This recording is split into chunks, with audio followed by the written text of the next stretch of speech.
and Gabriella encounter Jack Frost and the naughty goblin. So let's do part 2. It's a go. Watch this, guys. Want to see something? Want to hear something? Gabriella the Snow Kingdom Fairy, Part 2. Happy holidays. Sorry. Stolen. The next morning was bright and sunny. After their exciting adventure the day before, Kirsty and Rachel couldn't wait to get back on the slopes. The snow looks perfect, Rachel said happily as she and Kirsty tramped along. Gabriella must have gotten the magic snowflake back to Fairyland. I love the way the snow feels under my boots, Kirsty said. It's so deep and soft, just right. Rachel gazed around, appreciating the glittering white blanket of snow that covered everything. But then she noticed something strange. Nobody seems very happy, she murmured to Kirsty. I wonder why. Kirsty followed her friend's gaze. Rachel was right. The other people out on the slope looked mopey and bored. Nobody seemed to be in a holiday mood at all. That's weird, Kirsty said, puzzled. The sun's shining, the sky's blue, and the snow's perfect. What could be the problem? I don't know, Rachel said, but I've got a funny feeling something's not right. It started to snow just then, and the air was full of beautiful, sparkling snowflakes, swirling in little whirlwinds. Suddenly, Kirsty noticed one extra sparkly snowflake that landed on the branch of a nearby tree. Curious, she went for a closer look. There behind it was Gabriella the Snow Kingdom Fairy. Rachel, Kirsty called. Over here. She hurried to see what their new fairy friend was doing back in the human world. Hello, Gabriella, Kirsty smiled. Then her face fell as she realized that Gabriella didn't look happy. Is everything all right? She asked as Rachel joined her by the tree. It's Jack Frost again, Gabriella told them. This time he's stolen the magic chest full of festive spirit. Festive spirit? Kirsty echoed. What's that? It's a magic potion, Gabriella explained. It's kept inside a silver chest in the Fairyland Palace. While it's there, it ensures that parties and special occasions are fun for all humans and fairies. Whenever there's a special event, like tomorrow's festival, I release the festive spirit from the chest and the celebrations become even more wonderful. Rachel remembered all the gloomy-looking people they'd seen that morning.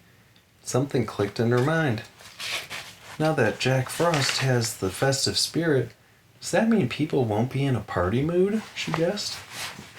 That's right, said Gabriella. I was hoping to make the village festival really great tomorrow. Dad, wait, pause. Rainbow. That's right, said Gabriella. I was hoping to make the village festival really great tomorrow, but if no one feels happy, it'll be ruined. How did Jack Frost manage to steal the potion? Kirsty asked. He dressed up as a caroler, Gabriella explained. Then he snuck into the Fairyland Palace and stole the silver chest. He's taken it to his castle. We'll help you get it back, Rachel said at once. An anxious expression crossed Gabriella's face. That's very nice of you, she said, but I'm afraid there's only one way we'll be able to do that. She swallowed and looked nervous. We'll have to go into Jack Frost's castle ourselves. Outside the ice castle. Rachel and Kirsty felt a little frightened at the idea of going into Jack Frost's castle. They'd been there before with Holly the Christmas Fairy, and both girls knew what a cold, scary place it was. I've got to do it, Kirsty said after a moment. She did her best to sound brave and confident. Rachel had a determined look in her eyes. We managed it once, so we can do it again, she agreed. We can't let Jack Frost ruin the festival. Gabriella smiled. I was hoping you'd say that, she told them. I'll take you to Fairyland right now. She waved her wand and lots of snowball-shaped sparkles steamed around the girls. Kirsty and Rachel felt as if they were spinning into a whirlwind. All they could see were blue and red stars. When the mist cleared, they were lowered to the ground again. The three of them were standing near a holly bush covered in berries. "We're fairies," Kirsty cheered. She peeked over one shoulder to examine her delicate fairy wings. They shimmered in the winter sunshine. She couldn't resist giving them a gentle flutter, so that she lifted off the ground. She loved being able to fly. Rachel fluttered into the air too, but as she rose up, she saw what was on the other side of the holly bush. Jack Frost's ice castle. Rachel gulped. In the excitement of becoming a fairy, she'd almost forgotten why they were here. The castle was built from sheets of gleaming ice and had 4 towers with ice blue turrets. The last time the girls had been here, they thought that it looked lonely. Today, however, it seemed much livelier. Rachel motioned to her friends. "Have you seen what the goblins are doing?" she whispered. Gabriella and Kirsty flew up to take a look. The castle was swarming with Jack Frost's goblins, who were working busily to prepare for the party. Some goblins were hanging icicle streamers, while others were blowing up the ice blue balloons. One goblin stood on the highest tower, hanging up a large flag with Jack Frost's picture on it. Evil. "We'll never be able to get into the castle with all those goblins around," Kirsty said in dismay. Rachel remembered what Gabriella had said about Jack Frost sneaking into the Fairyland Palace by pretending to be a caroler. "Maybe if we disguise ourselves, we'll be able to get past the goblins," she suggested. "How about if we're dressed as delivery people who have an urgent package for Jack Frost? That way they'll have to let us in." "Let's see if my fairy magic can make something special," Gabriella said as she waved her wand. Glittering blue fairy dust danced in the air, and a fabulous 3-layer cake covered in thick white frosting appeared. All around the outside of the cake, from top to bottom, ran a miniature twisty slide. "Look who's on the slide!" Kirsty cried in excitement. A tiny model of Jack Frost on a candy sled.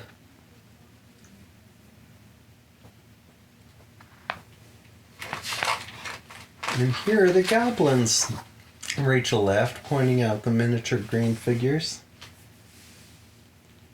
who were throwing snowballs at one another, skiing and sledding. Jack Frost's beloved snow geese rested on a silvery icing pond. The word "celebrate" was written on the bottom layer in glitter. "It's fantastic," Rachel said, smiling at Gabriella. "Thank you," Gabriella replied, blushing modestly. "Now I'd better give us all something to wear." She waved her wand again, and blue sparkles tumbled around the 3 of them. Kirsty and Rachel looked down at themselves to see what they were now wearing. That they were now wearing red delivery jumpsuits that covered their wings, purple tops, and red baseball caps. Gabriella was also in a delivery uniform. She quickly tucked her wand into the pocket of her jumpsuit. "We're all ready," she said. "Let's go." A very special delivery. Kirsty, Rachel, and Gabriella set off for the castle with the cake. "Delivery," they called out as they approached the huge double doors, which were guarded by a pair of goblins. It was so cold, icicles hung above their heads. "Special delivery for, Rachel pretended to be reading a label on the cake stand. Mr. Jack Frost." The goblin guards were very interested in the cake when they saw it. "Ooh, cake," said one of the goblins with greedy eyes. "Can we eat it now?" "I'm starving," the second goblin said, licking his lips. tried to scoop up some of the icing with a warty finger. But Kirsty batted him away. "Excuse me," she said importantly. "I don't think Mr. Frost will be very happy if his cake arrives all covered in goblin fingerprints." The goblin shrank back at her words. "Sorry," he muttered. "Which way to the kitchen, please?" Rachel asked, taking a step closer to the doors. Her heart thumped and she crossed her fingers behind her back, willing the guards to let them in. "Straight through the doors, take the first hallway on your left, and follow it around," the greedy-eyed goblin said, pushing open the enormous metal doors. The girls and Gabriella stepped inside, hardly able to believe their luck. They had made it into Jack Frost's ice castle. Now all they had to do was find the silver chest containing the festive spirit. They were standing in a huge, chilly room. Above their heads hung a chandelier made of ice diamonds. "This way, I guess," Gabriella said, pointing to where a dark, gloomy hallway curved away on the left. She shivered. "Let's walk quickly. It's freezing in here." The three friends made their way down the hallway and found a large, brightly lit kitchen at the end. A goblin chef with a tall white hat was blending silvery blue ice cream when they entered. "We're just delivering this," Kirsty told the chef, carefully setting the cake down on the table. The chef barely looked up from his mixing bowl. "Thanks," he said, then stared at a recipe book. "Stir until ice crystals appear," he muttered to himself. I was just wondering," Rachel said. "Don't suppose you've seen a silver chest anywhere in the castle, have you? Or a bottle of violet-colored liquid?" Gabriella added hopefully. "What's this, 20 questions?" the goblin grumbled as he stirred his mixture. "I don't have time for anything except party food right now, okay?" "So you haven't seen the silver—" Kirsty began, but the goblin glared at her. "I'm busy," he snapped. "Now go away." Kirsty, Rachel, and Gabriella left the room quickly and huddled outside. What now? Rachel wondered. This castle is huge. The festive spirit could be anywhere. Kirsty thought hard. Then an idea popped into her head.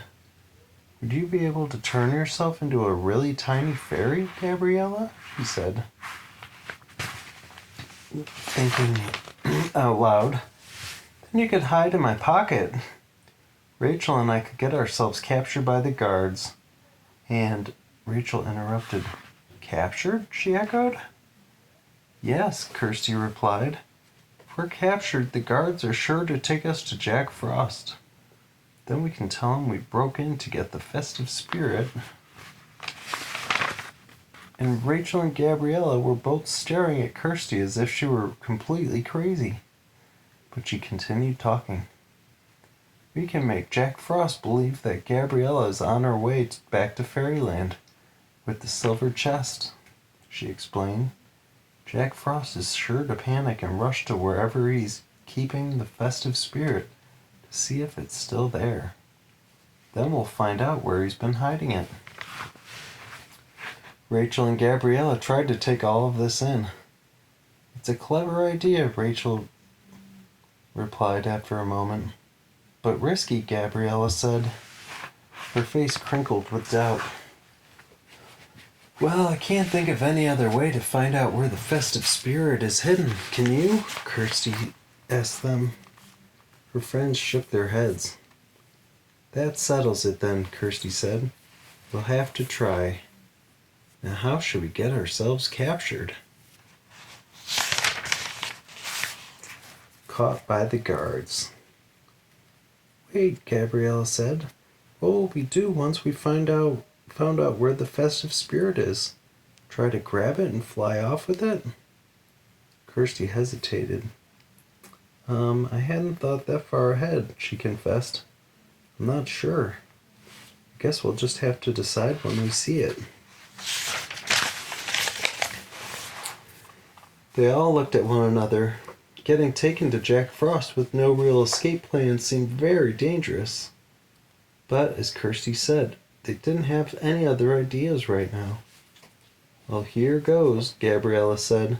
She sprinkled some blue and red fairy dust over herself. Immediately, she began shrinking until she was as small as Kirsty's little finger. Will that do? She asked, her voice a tiny squeak. Perfect, Kirsty said, and pulled open her pocket so Gabriella could slip inside. Then she looked at Rachel. Now to get ourselves captured, she said, trying not to sound as nervous as she felt. Rachel nodded. Let's go back to the big hall, she suggested. We can pretend to be spying and hope some of the goblins spot us. Once they were in the icy hall, the two friends began prowling around, calling out to each other in loud, clear voices. Well, she's not down here, Kirsty bellowed, pretending to search behind a tall metal coat stand. No, she's not over here either, Rachel shouted back, peering behind some midnight blue curtains at one of the windows. I hope she gets away without Jack Frost catching her, Kirsty called. Hey, came a voice just then. What's going on here? Two goblins had appeared. Rachel and Kirsty pretended to gasp in fright. Oh no, Rachel cried. We've been caught, Kirsty wailed. You certainly have, one of the goblins said, stalking toward them with an unpleasant smile. Looking for something? Spying in the boss's castle? Take them to the dungeon, the second goblin declared. Let's lock them up. Spies deserve nothing less. Rachel and Kirsty exchanged glances. If they were locked in the dungeon, they'd have no chance of seeing Frost. Jack Frost, as long as you don't take us to Jack Frost, Rachel begged desperately. He's so scary. The goblins looked at one another. On second thought, one of them said, let's take them to Jack Frost. I wonder what he'll say when we tell him you've been spying. Oh no, Kirsty cried. We're going to be in so much trouble. The goblins looked pleased. Yes, you are, they said, taking Kirsty and Rachel by their wrists. This way. The goblins hauled the girls along a stone hallway into the great hall. Jack Frost sat at the end of the room on a huge, icy throne. He looked up when he saw the girls enter with his guards. A suspicious gleam came into his eyes. You two, he said, recognizing Kirsty and Rachel, despite their delivery uniforms. What are you doing here? They were spying, one of the goblins said, pushing the girls roughly toward Jack Frost. We caught them. Spying, eh? Jack Frost glared at Rachel and Kirsty. Should have known. What did you hope to find? Well, Rachel said timidly, scuffing her foot along the ground. She hesitated so it seemed like she didn't want to tell him anything. I'm waiting, he snapped in an icy voice. We were trying to get the festive spirit back for the fairies, Kirsty said after a few moments. Of course, Jack Frost said, meddling again. How did you get here? Our friend Gabriella, the Snow Kingdom fairy, brought us to Fairyland, Rachel told him meekly. Did she? And where is she now? Jack Frost asked, leaning forward on his throne. Rachel and Kirsty exchanged glances. They didn't want to tell any lies about where Gabriella was. But at the same time, they really want Jack Frost to think that she had already taken the festive spirit away. I can't see her anywhere, Kirsty said truthfully. Maybe she's gone back to the other fairies. Jack Frost frowned. and stroked his bony chin. But if she came to get the festive spirit, why would she leave without it? He wondered. Then a thought struck him. Unless... He jumped off his throne with a gasp of horror. Unless she's already gotten it. Kirsty and Rachel watched as Jack Frost rushed over to a pattern carved into the floor. It looked like a puzzle made from blocks of ice. What was he doing? Jack Frost rearranged the squares of ice so that a picture of his face appeared on the blocks. When the picture was complete, he opened a trap door in the puzzle and took out a silver chest. Kirsty held her breath. That had to be the fairyland chest containing the festive spirit. Jack Frost held up the chest with a grin. Ha, he gloated. Your friend failed. I still have the festive spirit right here. Rachel swallowed nervously and looked at Kirsty. What should they do now? She wished they'd thought out their plan more carefully. The 2 goblin guards were still in the room, and so was Jack Frost. There was no way she and Kirsty would be able to escape with the chest. Spread a little happiness. An idea came to Rachel just in time. Are you sure that's the real chest? She asked Jack Frost. Someone might have put a fake one in there just to trick you. Jack Frost looked worried. Do you mean you put a fake chest in there? He demanded. Rachel shrugged, trying as hard as she could to stay calm. It was difficult with Jack Frost staring right at her. You won't know until you look, will you? She asked. Jack Frost kept looking from the girls to the chest, clearly debating what to do. Eventually it seemed he couldn't handle not knowing, so he opened the chest.